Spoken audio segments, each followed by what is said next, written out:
Join us on another adventure with Wild and Free Interior Alaska, where we explore life off grid in remote Alaska, sharing our experiences either building in a challenging environment, hunting, fishing, trapping, and family time, just to name a few, and so many more adventures. What are we waiting for? Let's go!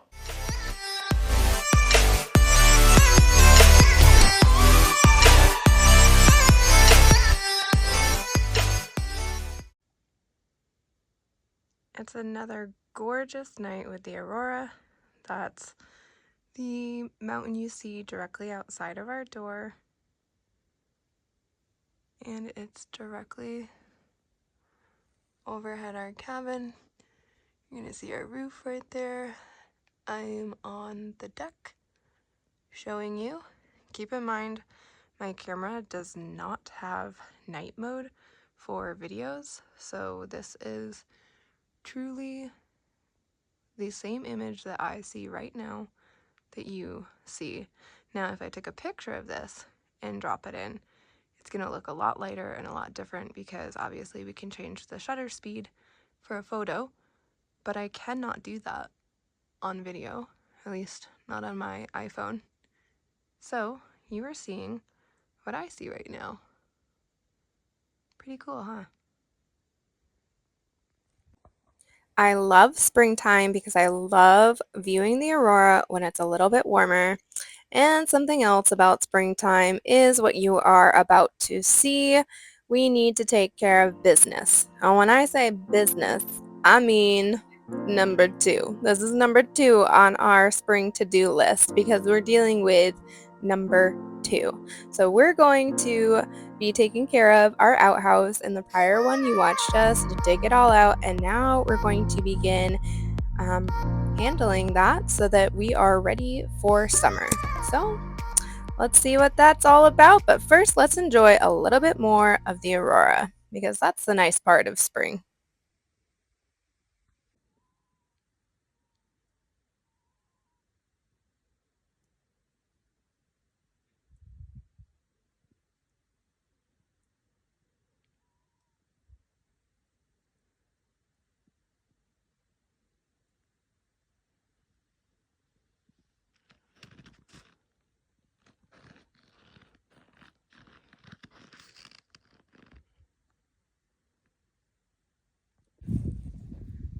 Well, it's the moment we've all been waiting for, maybe some of us more than others. And as I mentioned, we are going to be removing this barrel out the back of our outhouse. You saw us shovel it out. We're going to pull it up here.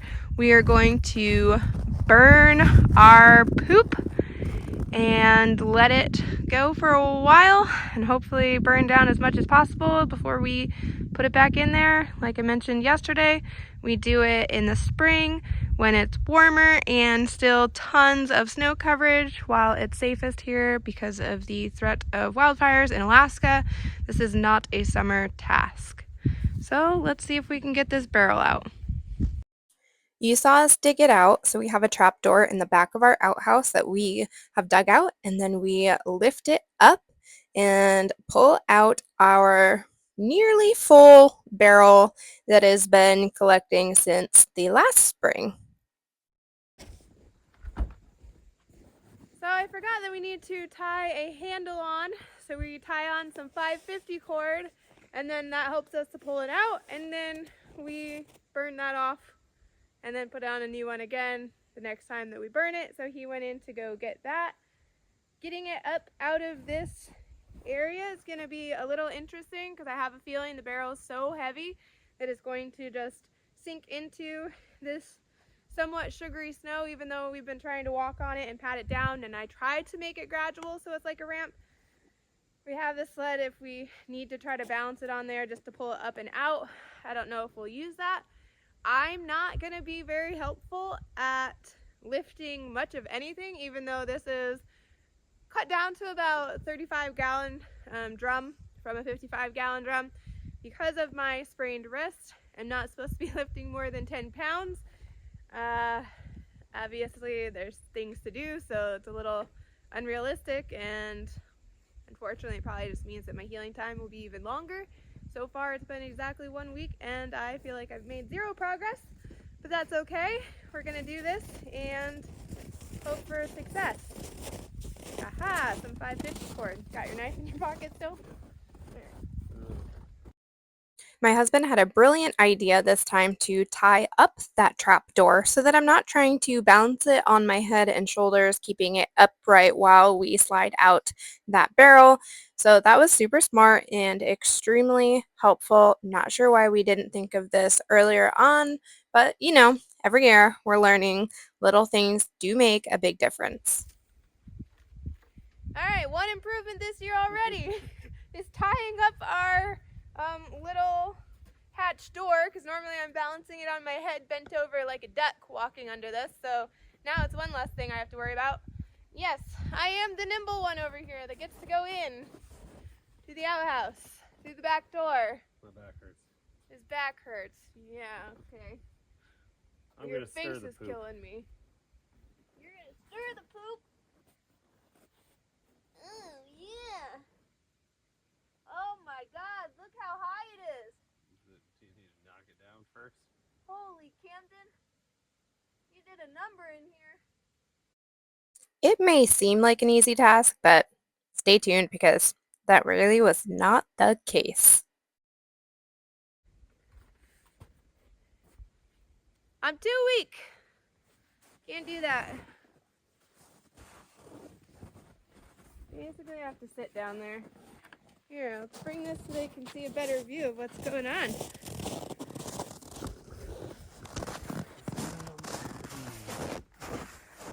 So, You get me. Do you want to pry it up? Yeah, I need something. Yeah. In the outhouse and kick the gendar mover because it's definitely going to get all over this. Definitely going to use this because that's fresh. I mean, maybe not something I then have to use on the outside that then's going to get poop on the outside. And Love a stick.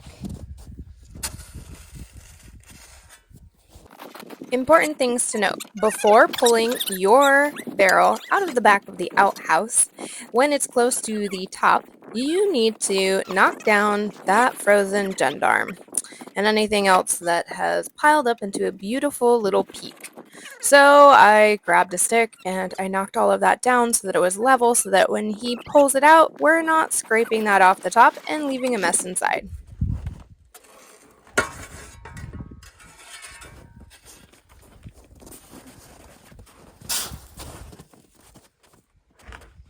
You want to wait while it's there?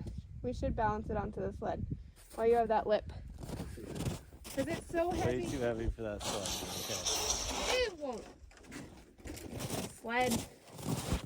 How are you going to get it up here? You're going to have to carry it. I'm just going to drag it. Okay, it's going to sink in, I'm pretty sure.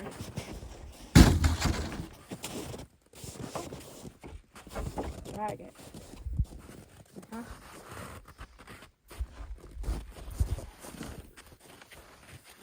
Another handle.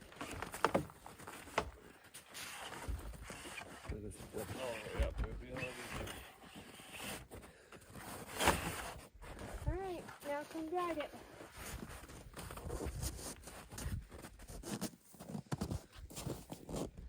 Quote unquote, just drag it.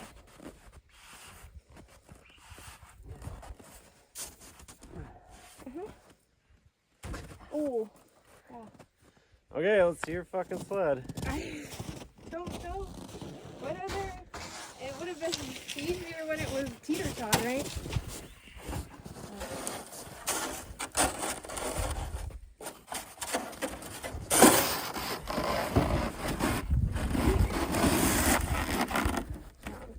Try to pull it onto it.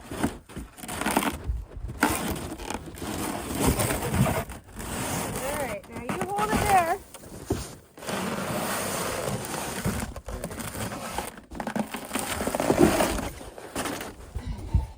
I know, it's narrow.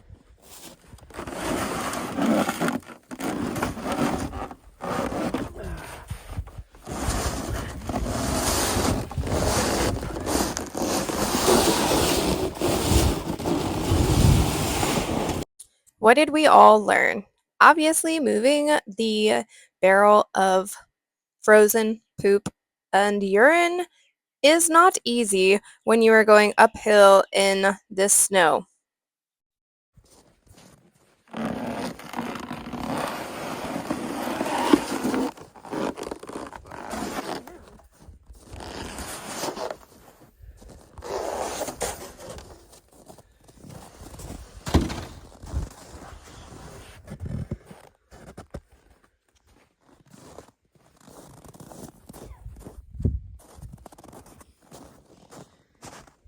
As you can see, it was an event to get it out from there into here.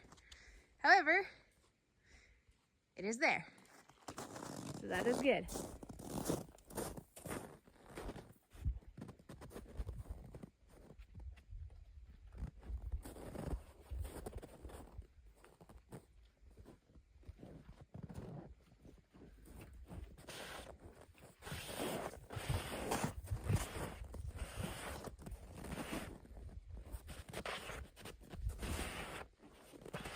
Remember last time we had really massive flames? Uh-huh. Do you think it's far enough away from the whole thing?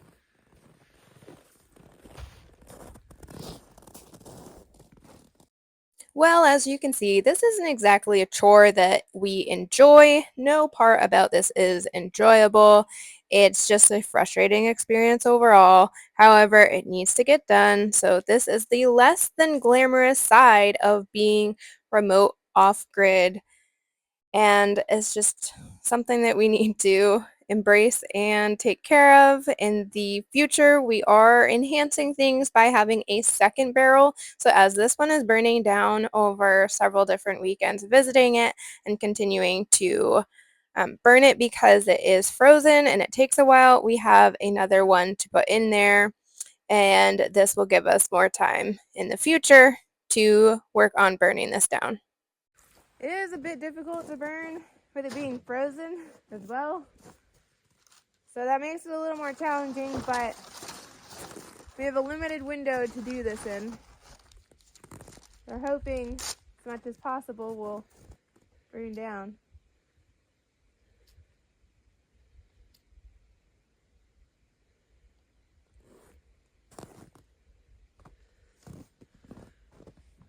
There you go. Oh, yep. There you go. Yeah, just keep feeding it. Spread it to the other side with the fire, or with the paper. Just kind of make a loop around the edges so it can connect.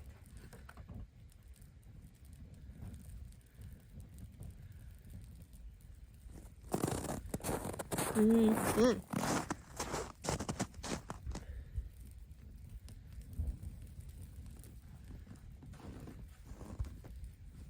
Did it ignite? Yeah, should travel.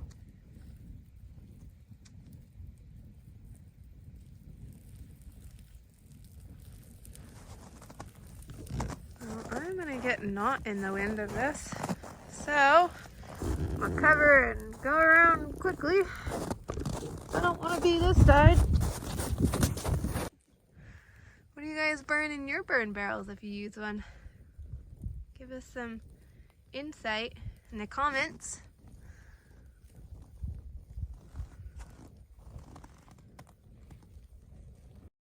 So after a lot of work of digging out the back of that outhouse, as you can see over there, seeing just how high that snow was, and then our little narrow channel that we had to pull it out using the sled. Yes, my husband didn't think it was a good idea. He didn't think it was going to hold.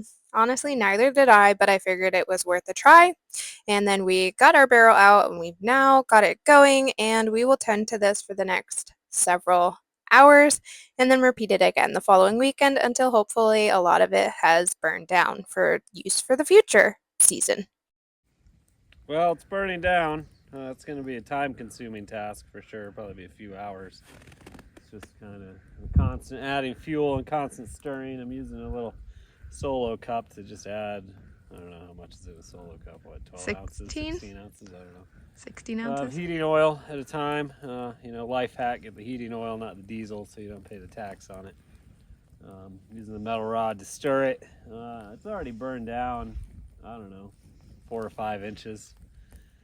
Still, it's frozen in the middle, so you gotta mix it around and get the heat going. We got 10 gallons of heating oil. I think that should be good. Once it gets way down, we'll leave it out when we leave and let it cool and put it back in next time. My 10 years in the military prepared me for this moment. Living it up. While he is outside tending to the barrel, which is through that window out that way, it's time for me to begin cleaning up the cabin so that we can get everything shut down and head back, and hopefully we'll be back out here for a few more weekends before it comes to that time period when the weather is just no longer going to support us getting out there on snow machines. But time will tell. We can't predict the future, so just in case, we're going to make sure that we can get everything as clean and tidy and locked up for the changing of seasons if this ends up being our final venture out here. But who knows? So in the meantime, getting busy cleaning up.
Are we getting filmed? You are now. What are you doing? Cooking sausages.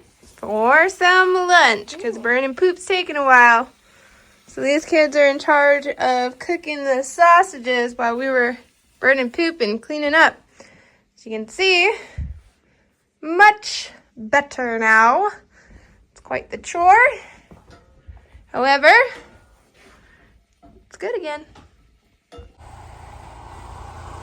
He's making a pass around so that we can load our barrels that we filled with snow onto the SIG and then haul them back closer to the cabin so that they're less of a hassle to move in summer. They're very heavy and we couldn't just roll them up in this fresh snow. So we'll see if he can push it onto the SIG at least.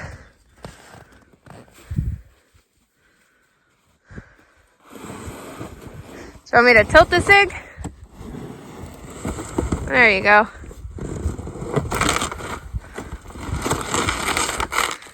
One. Glove. What? Like a glove. Yeah, it's perfect. I think I remember that when we brought him out, or how did you get him out here? I think it might have been in winter.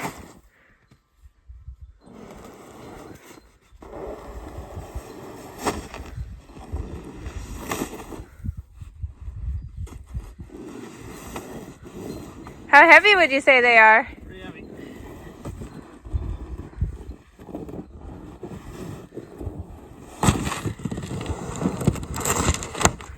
Let's see if they stay. Yeah, that's the question. You might have to go really slow. So I feel like they're gonna go. Whoop. Yeah, give me that strap. All right. We'll see if that holds them, because he does have to go uphill, as he mentioned. It might be tight enough that if they do slide, it'll stop them. Yeah.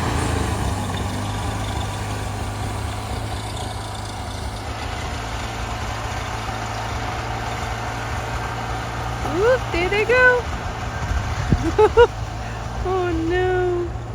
Let's see if they're still here when he comes back around. He missed them deep still. Does he make it? Does he lose him? He still got him.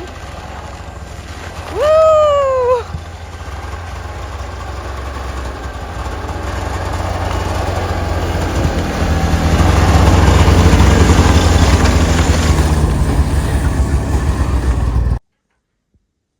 While the burning is still happening outside, took the opportunity to do a bit of a deeper clean in the cabin since we're out here longer, so I could clean up the kitchen better, clean up this area better.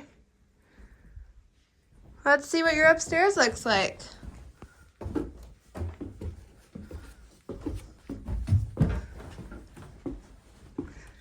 Cleaned up this area more.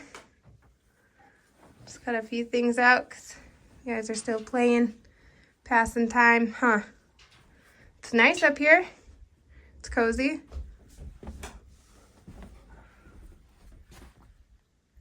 Look at that. About 64. Don't really have the wood stove going anymore. Let it die down. Carter's floating some boats in the bucket of water. Yep. That's a wrap. Doing the last things to close up the cabin for another successful weekend out here. Everything is clean, taken care of, ready to go. One dog's loaded up, and Tundra's getting ready herself. So time to hit the trails. Thanks for joining us.